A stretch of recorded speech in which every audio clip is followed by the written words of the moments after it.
belakangan ini pembunuhan itu nggak ada hubungannya dengan Carung menurut saya. Dan itu tidak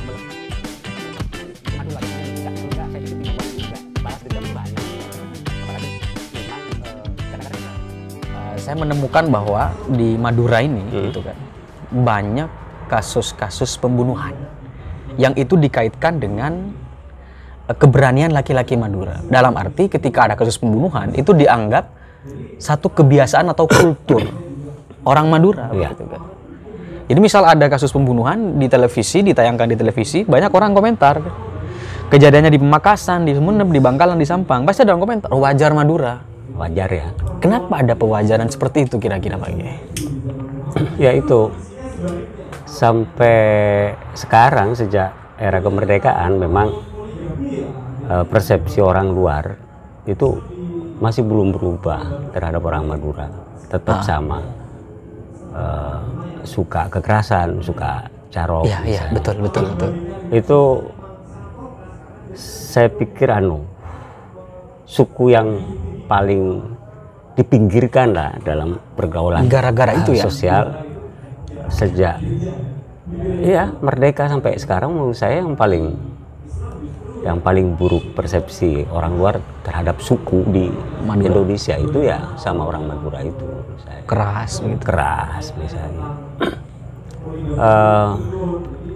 Sebenarnya menurut saya ada dua ya yang bisa menjadi cara pandang kita untuk melihat kenapa stigma atau stereotip terhadap orang Madura sampai titik ini keras. Satu menurut saya ini sebenarnya warisan kolonialisme. Warisan kolonialisme. Karena buku-buku tentang Madura yang ditulis oleh Indonesianis, oleh orang-orang luar misalnya, itu mengacunya kan sama dokumen-dokumen yang dihimpun oleh kolonial. Dan arsip-arsipnya saya pikir ada di Belanda, ada di Inggris. Biasanya merujuk ke situ. Misalnya kayak Hup de Jong misalnya yang menulis tentang kekerasan di Madura itu data-datanya sama naskah-naskah yang dihimpun oleh kolonial. Nah, pada saat dulu ketika kita dijajah, kepentingan kolonial itu kan sebenarnya untuk memecah belah. Oke. Memecah belah. Madura pada saat itu diracik oleh pihak kolonial bagaimana persepsinya orang-orang luar terhadap suku Madura itu bisa buruk dalam rangka pecah belah itu. Maka diraciklah misalnya Madura itu keras, Madura suka carok misalnya, kekerasan, Madura garang, terus orangnya tidak beradab misalnya, macam-macam lah sebutan-sebutan yang saya pikir memojokkan. Dan itu berarti by design begitu? Saya rasa by design. Artinya ini tidak lepas dari warisan kolonialisme itu. Makanya menjadi penting ke depan menurut saya memang kita menulis tentang Madura yang keluar dari mainstream ini ya, pemikiran kolonial. Kalau Pak Kiai misalkan melihat juga hari ini sebagai pegiat isu-isu Madura, apakah Madura sebenarnya memiliki tipikal atau karakter yang keras seperti yang menjadi stereotip hari ini begitu? Iya, kan begini maksud saya, bahwa Madura itu keras dalam pengertian pekerja keras ya menurut saya, tangguh, ulet, memang cenderung individualistik individualistik. Itu juga ada sejarahnya. Kemudian tegas misalnya dia, setia ya. Dulu kalau ada bangsawan yang kebetulan pekerjaannya orang Madura biasanya sangat setia. Itu bisa dibaca di Nanta Pramudiatur misalnya ya dalam novelnya itu ada yang menjelaskan bahwa orang Madura itu sangat setia sama tuannya. Nah, di Madura itu kekerasan pada saat dulu itu memang banyak. Saya pikir ini bukan sesuatu yang tiba-tiba menurut saya, ada secara sosial. Satu, kalau membaca bukunya Pak Latif Piata itu sebenarnya merupakan bentuk pertahanan diri ketika sistem hukum tidak jalan. Dulu itu. Jadi ketika ada keributan misalnya antar masyarakat Madura, sistem hukum tidak jalan baik pada masa kerajaan maupun pada masa kolonial, maka orang untuk menuntut keadilan menggunakan cara sendiri. Itu yang memunculkan cara. Apalagi persoalan-persoalan yang terkait dengan harga diri, misalnya istrinya diambil atau persoalan tanah juga ya, persoalan warisan, sangkol dan seterusnya, itu juga menjadi pemicu. Tetapi saya pikir kalau cuma ini yang dijadikan dasar bahwa orang Madura, apalagi stereotipnya itu digeneralisasi, menurut saya tidak benar juga. Karena sebenarnya kalau melihat kearifan lokalnya, menurut saya banyak sekali kearifan lokal yang menunjukkan bahwa orang Madura sebenarnya tidak suka kekerasan, tidak suka kekerasan. Jadi tidak seluruhnya betul, tetapi juga tidak seluruhnya salah menurut saya ya, tidak seluruhnya. Tetapi saya pikir ini bukan karakter yang given tiba-tiba ketika jadi orang Madura keras ya, enggak ya, ada sejarah sosialnya yang membentuk. Nah, kemudian soal-soal itu yang menjadi data bagi Belanda untuk meracik naskah-naskah atau tulisan-tulisan, laporan-laporan dari sini ke gubernur di Jakarta misalnya yang ditulis bahwa orang Madura keras. Nah, itu kemudian orang ketika membaca dokumen-dokumen itu punya persepsi yang mengadopsi sama. Itu gitu. Punya persepsi yang sama bahwa orang Madura seluruhnya keras. Padahal saya pikir tidak. Misalnya gini, kalau melihat kearifan lokalnya, misalnya kearifan lokalnya ada kearifan lokal itu cek nubian orang lain, jangan mencubit orang. Mon sake etobi, mon etobi sake cek nubian orang lain misalnya gitu ya. Kemudian ada banyaklah tradisi pekerembek itu juga sebenarnya siasat bagaimana orang Madura itu bisa keluar dari jebakan konflik dan seterusnya. Kepatuhan kepada guru bapak, guru rato misalnya, atau guru rato itu sebenarnya juga bagian dari cara Madura untuk ngerem bagaimana konflik itu tidak eskalasinya tidak. Jadi kalau dieja-eja berarti bahwa hari ini yang masih ada adalah produk stereotipnya yang ada hari ini, walaupun fakta di lapangan di masyarakat Madura tidak seperti itu. Begitu kan. Gini lagi menurut saya, kalau data yang Mas Ongki sebutkan bahwa dari tahun 2000 sampai 2021 tahun terakhir, 2020 sampai 2001, selama 1 tahun itu menunjukkan bahwa kekerasan di Madura berupa pembunuhan banyak. Saya pikir ini terlalu sumer, simpel sekali kalau menghubungkan dengan aspek kekerasan pada karakter orang Madura. Saya pikir ini sebenarnya di mana-mana sekarang kekerasan meningkat. Itu yang hari ini juga perlu kita pahami. Begitu. Betul. Konflik itu kan sebenarnya di mana-mana. Ini menurut saya sebenarnya kegagalan dari sistem. Saya menunjuknya langsung pada sistem kapitalisme itu ya, memang mendorong orang untuk bersaing, mendorong orang untuk hidup individualistik, di mana satu orang dengan yang lain tidak mau berbagi. Di mana-mana misalnya masyarakat sumber daya alamnya dirampas, tanahnya dirampas gitu ya, banyak. Ada kesulitan-kesulitan pada persoalan ekonomi misalnya yang memungkinkan orang akhirnya terdorong untuk melakukan kekerasan, dan itu sebenarnya di mana-mana menurut saya. Di mana-mana. Dulu misalnya di daerah-daerah yang kita lihat sangat sejuk misalnya. Katakanlah Solo. Belakangan kan ketika banyak orang-orang yang beragamanya agak keras, Solo tidak lagi ditunjuk sebagai kota yang sejuk, kota yang masyarakatnya halus dan seterusnya. Karena kerusuhan-kerusuhan di Solo itu juga sangat banyak. Artinya data tahun 2020 sampai 2021 itu yang menunjukkan bahwa kekerasan di Madura banyak, itu tidak ada hubungannya saya pikir dengan karakter. Tapi ini sebenarnya konteksnya harus dibahas secara global bahwa di mana-mana konflik itu meningkat.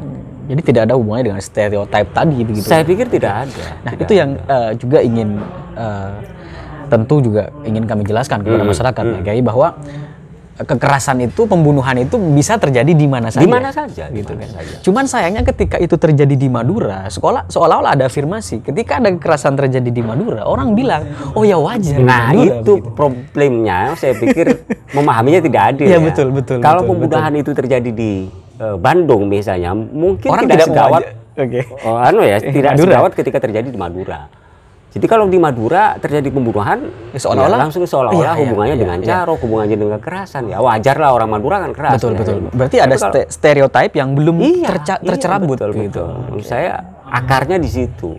Makanya menjadi penting ke depan menurut saya cara pandang orang luar terhadap orang Madura itu harus digeser menurut saya. Caranya ya orang Madura sendiri yang menurut saya bisa menulis tentang Madura yang keluar dari jebakan kolonialisme tadi, saya keluar dari stereotip tadi. Dan karena gini, saya kadang-kadang di luar itu ada orang melakukan kekerasan menggunakan celuri. Betul. Ya, di TV muncul, kemudian diliput celurinya ada. Pelakunya belum tentu orang Madura, tetapi karena dari celurit dihubungkan dengan orang Madura gitu. Itu problemnya menurut saya memang pelik sekali. Itu yang juga saya pikir tidak objektif Pak Kiai. Betul. Ada penghubungan yang tidak fair lah gitu kan. Dan hari ini tetap terjadi. Dan juga kembali ke fakta di lapangan misalnya. Kemarin di Pamekasan ada kasus pembunuhan itu gara-gara hanya sakit hati kepada kakak kandungnya. Si kakak kandung ini dibunuh setelah buka puasa. Begitu kan? Iya. Nah, saya mikir, oh ini bukan karena Madura, tapi juga ketika naik ke media, orang-orang yang komentar di media itu bilang wajar di Madura. Saya pikir, oh ini bisa terjadi di mana saja. Orang kecewa dan melakukan tindak pembunuhan dan kriminal di mana saja, begitu kan? Di Jakarta juga bisa terjadi begitu. Tapi sayang ketika melihat, oh ini Madura, wajar gitu. Saya juga kaget begitu. Nah, problemnya menurut saya ini juga kadang-kadang ada hubungannya dengan media. Bagaimana menulis berita itu ya? Karena saya melihat memang di media-media online itu ya. Ketika terjadi pembunuhan itu lengkap, ada percikan darah, ada celuritnya gitu ya. Judul yang digunakan sangat provokatif gitu ya, yang semakin melekatkan karakter keras pada orang Madura ketika kita membaca berita itu. Jadi kadang-kadang dihubungkan dengan carok, padahal itu nggak ada hubungannya. Gitu. Sama sekali nggak ada. Karena carok menurut saya kan duel. Iya. Satu-satu hadep-hadepan, kan orang Madura memang suka tegas ya, adanya. Kalau ngomongnya di depan kayak gini, di belakang juga harus kayak gini. Karena orang Madura itu tidak suka nyempe, main belakang lah ya. Nggak suka nyelep, nggak suka nyelep. Nyempe, nyelep, apaan lagi ya? Jangan melukai orang dari belakang misalnya, seterusnya. Itu prinsip orang Madura. Prinsip orang Madura. Karena orang Madura memang tegas ya. Apa yang diomongin A, makanya harus A, nggak boleh B. Nggak boleh B. Jadi, nah kalau misalnya itu dihubungkan dengan persoalan carok dulu itu kan maknanya duel ya, hadapan satu-satu, lokasinya ditentukan, bahkan jamnya ditentukan, mereka datang sendiri, musuh datang sendiri juga. Nah, tetapi belakangan ketika ada orang yang membunuh atas dasar alasan apapun ya, kemudian dihubungkan dengan carok, padahal tidak ada hubungannya sama sekali. Nah, kalau soal harga diri, saya pikir untuk menyelesaikan persoalan itu ekspresi kebudayaan di manapun itu kan beda-beda. Ya, beda-beda. Betul. Mungkin di Jawa caranya beda.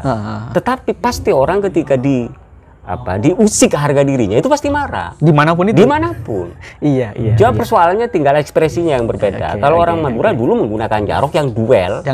Tidak nyelep. Tidak main belakang gitu ya. Depan satu-satu kayak gitu kan. Juga cek keseimbangan kedua. Gitu. Menurut saya kayak gitu. Nah, belakangan ini pembunuhan itu nggak ada hubungannya dengan carok menurut saya. Dan itu tidak melekat ke Madura itu sendiri begitu. Enggak, saya pikir di luar itu juga balas dendam itu banyak menurut saya ya. Apalagi memang kadang-kadang kekerasan itu kan nggak bisa digeneralisasi terjadi di semua masyarakat. Misalnya kalau di Madura, semua masyarakat Madura itu keras, atau penyelesaiannya menggunakan cara-cara kekerasan kayak itu, enggak. Itu subkultur. Jadi ada komunitas kecil tertentu yang biasa kadang-kadang menggunakan cara kekerasan untuk menyelesaikan masalah.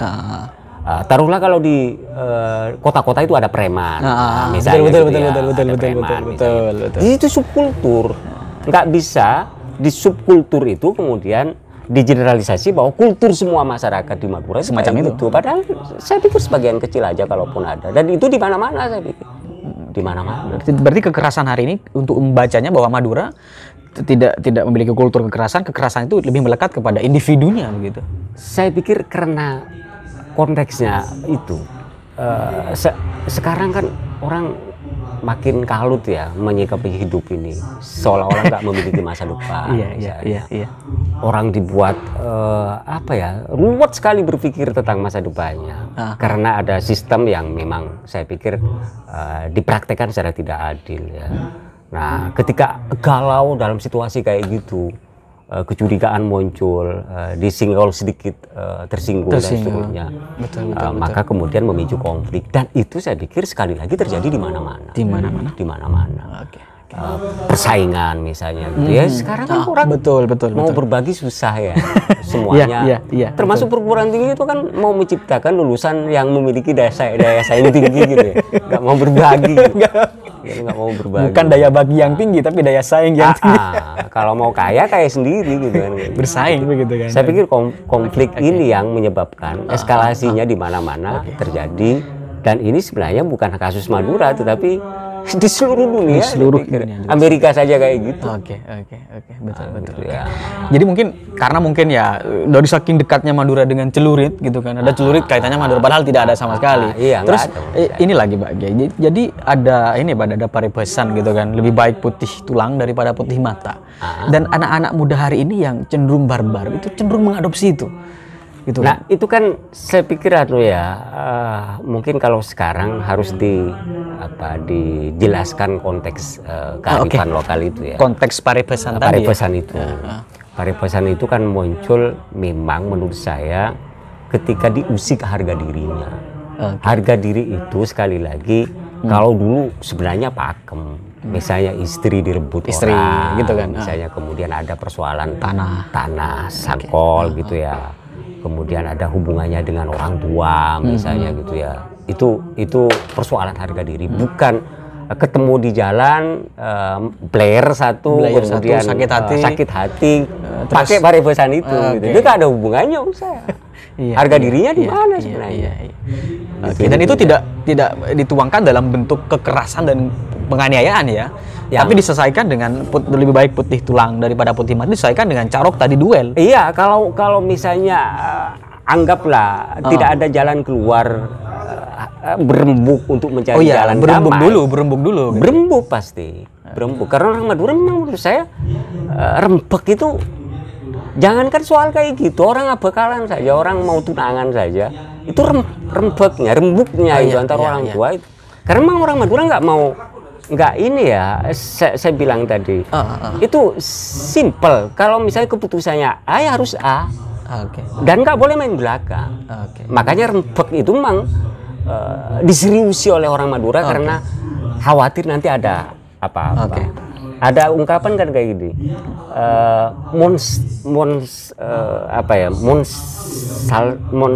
sal kadena bakal salbut kabudina gitu ya.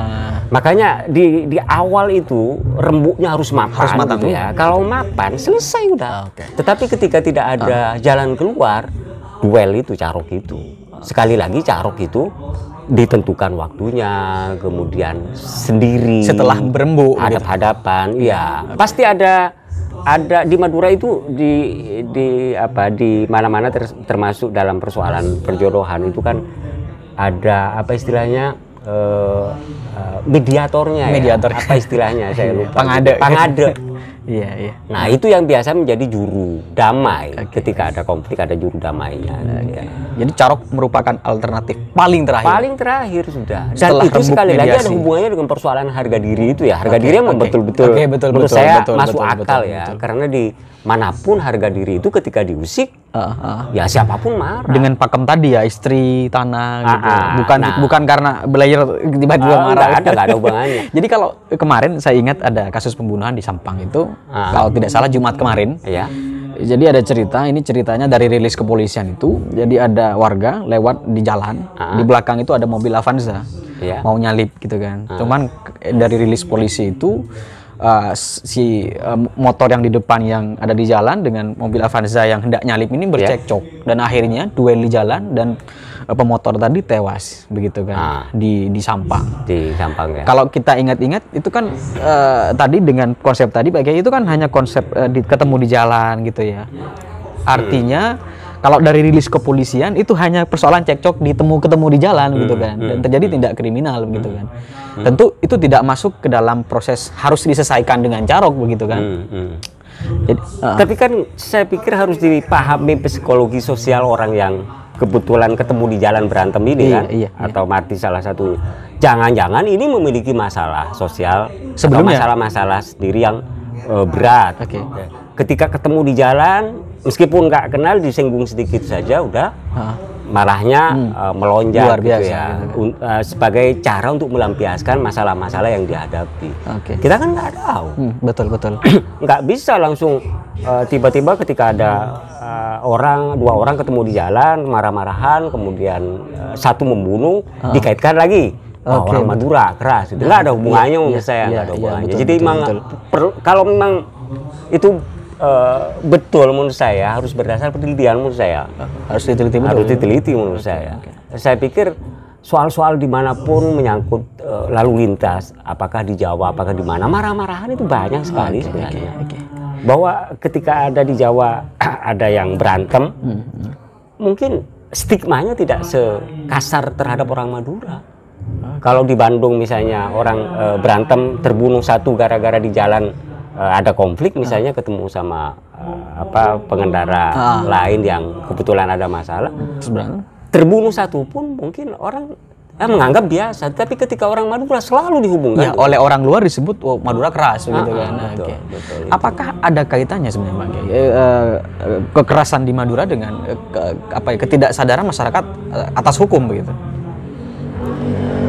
Ya kita tahu kan sistem hukum agak susah ya, karena memang dari dulu saya pikir kayak carok apa yang disampaikan oleh almarhum Pak Latif Biata yang saya baca itu sebenarnya kan cara penyelesaian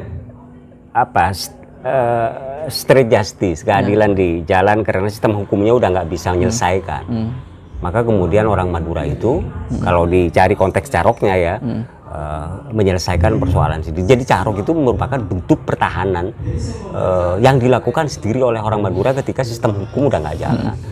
Nah saat ini saya pikir sistem hukum sudah ada gitu ya. Cuma problemnya kan kadang-kadang memang hukum tidak bisa berlaku adil.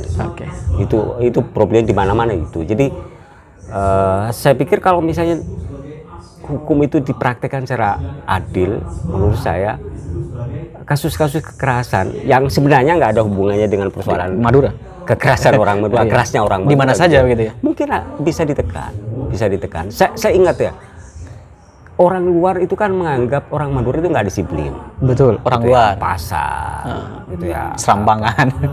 Tapi ada orang yang bilang bahwa orang Madura itu merdeka banget.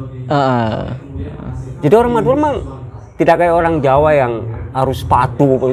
Jadi dia bisa berekspresi gitu masalahnya, termasuk di jalan-jalan itu bisa mengekspresikan dirinya gitu ya. Meskipun mungkin dari sudut norma hukum salah.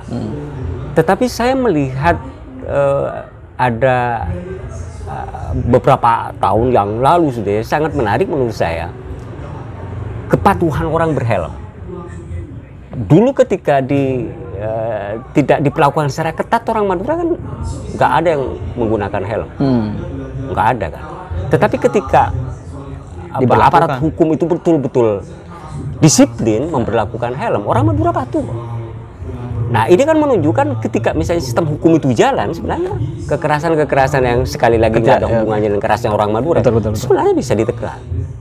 Jadi memang ada problem, ada persoalan hubungannya dengan hukum juga, dengan aparat-aparat hukum yang melakukan tindakan tidak tegas misalnya dan seterusnya itu. Jadi sekali lagi tidak ada hubungan kekerasan apapun di Madura dengan stereotip yang harus orang sebut tentang Madura. Iya, itu repotnya sekali lagi.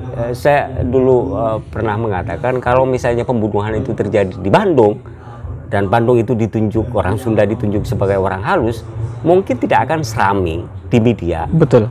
Kasus pembunuhan itu ketika terjadi di Madura. Oke. Padahal kasusnya sama sekalipun ya. Iya. Di Bandung itu yang Sama satu lah, mati, sama lah gitu ya. Iya. Pasti yang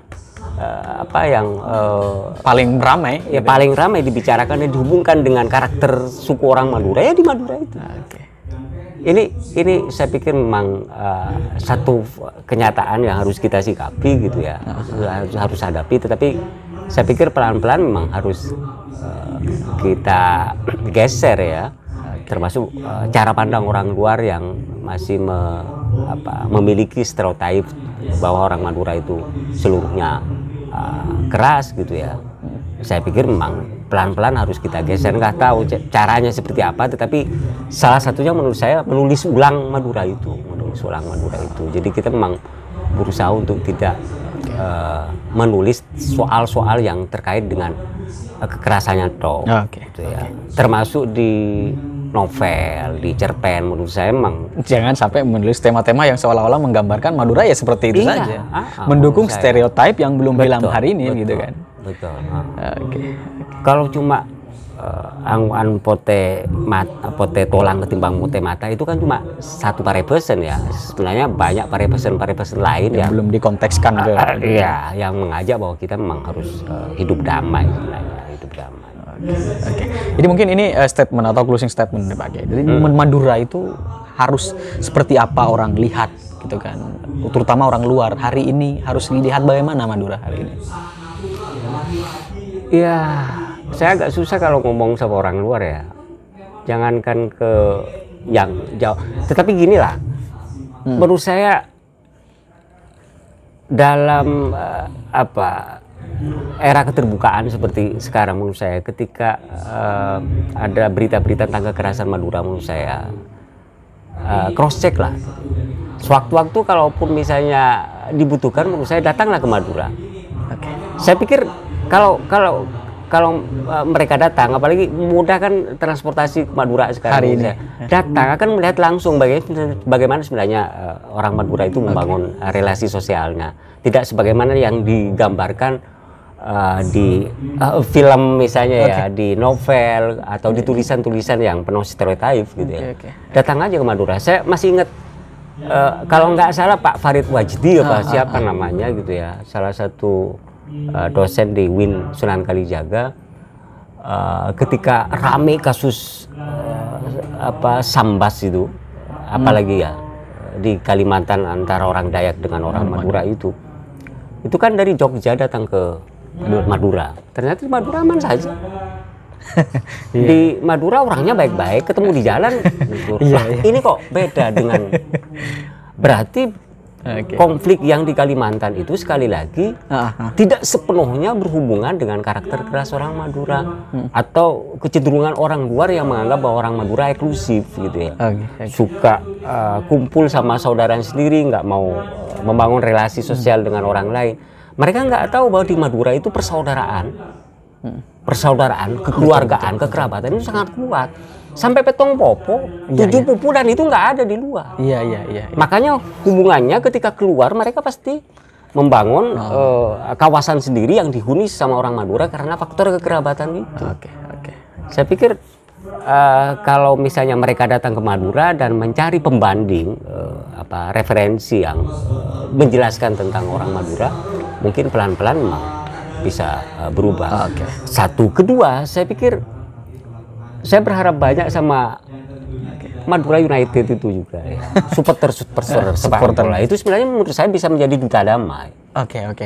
Kalau mereka bisa menahan emosinya ketika kalah misalnya dengan Persebaya misalnya, atau diajak berantem sama supporter lain nggak mau misalnya, mengedepankan damai, saya pikir akan banyak berubah. Karena Cara-cara seperti ini menurut saya tidak bisa diselesaikan melulu dengan cara-cara serius. Okay.